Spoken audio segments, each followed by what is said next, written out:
What do you do when your coaching client says, everything's fine? One of the interesting challenges we face as coaches is that sometimes our clients don't really know what they want to work on. And we say, what do you want to talk about today? And the answer is, I don't know, everything seems fine.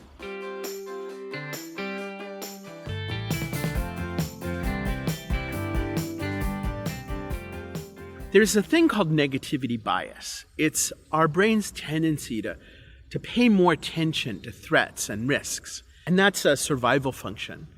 And it's a normal part of how our brains work. But as coaches, we need to be careful that we're not falling into the trap of this bias and thinking that there has to be something negative in order for coaching to be effective. Are you familiar with the broaden and build theory from Barbara Fredrickson? She's a positive psychology researcher, one of the pioneers in the field, and she talked about the idea of finding the feelings that are supporting us and building on those and taking them and applying them to more areas. You may also have heard of appreciative inquiry. Both of these theories take the notion that we can look at a strength or something that's going well and use that to support us in our areas of challenges. So if a client says to you, everything's fine, your response can be, that is fantastic. Let's talk more about that. What's making it so fine? What's going well? What's a strength that you have that you're feeling proud of? What's something that you accomplished recently and what supported you to accomplish that? Exploring strengths and successes does a couple of things for you and your client. One is it's just a great way to start building relationship and increasing trust. Because often there is a challenge that your client's thinking about, but maybe they're just not quite ready to share it with you. When you focus on the strengths and you're celebrating what's working, you start to build more relationship and your client starts to feel like that you are paying attention to what they want to talk about and you're not pushing them.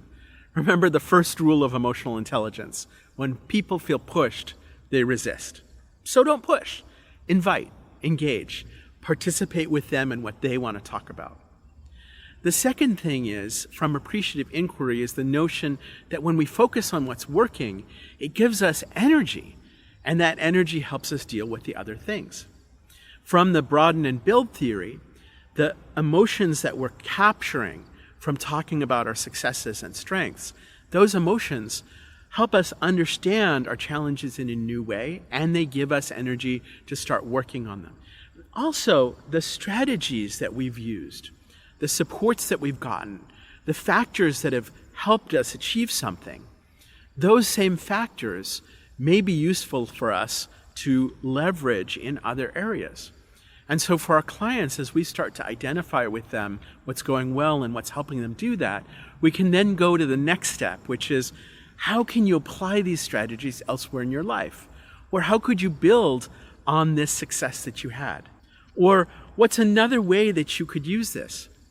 Or is there another situation which is similar to this one where you could apply some of these strategies and take some further steps next week? What I think you'll find is as you work on broadening the conversation about their successes and building on what's working, you're going to help your client find new opportunities, and you'll actually build an in-depth conversation even when they come into the session not knowing exactly what it is they want to work on. If you found these tips helpful, we have a lot of videos on coaching and articles on our website and e-learning courses about using coaching strategies, whether you're a professional coach or someone who just wants to take advantage of the skills of coaching to help you solve problems. Check out the links in the description, leave a comment, and let's continue the conversation.